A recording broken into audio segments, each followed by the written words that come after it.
The importance of maintenance for heavy construction equipment. Part 3. Cleaning should be done on a regular basis as part of routine maintenance. In fact, clean to inspect is an important concept in preventative maintenance. Any heavy machinery cleaning effort should include a visual assessment to look for any potential problems that may be developing.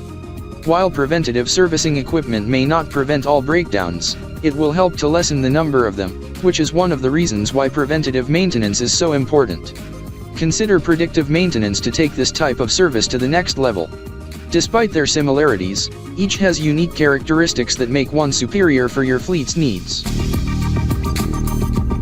Maintenance, preventive versus predictive.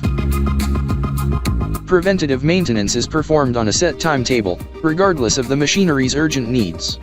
Its purpose is to seek for signs of equipment deterioration while examining refillable or replaceable items on the device.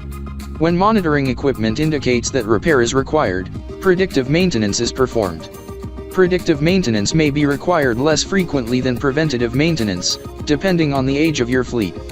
However, as your equipment ages, the frequency of servicing will certainly rise, as older machinery may require more frequent repairs. If you use these approaches, you'll need to keep meticulous records of your service schedule and install monitoring devices on your equipment. You'll determine the optimal times to service your fleet based on the performance of each unit using data from monitoring devices. Rather than performing routine checks, the monitoring equipment will do so for you. One way that technological advancements are making fleet maintenance more efficient is through this form of fleet repair. For more information, call 469-370-7501 or visit interstateheavyequipment.com.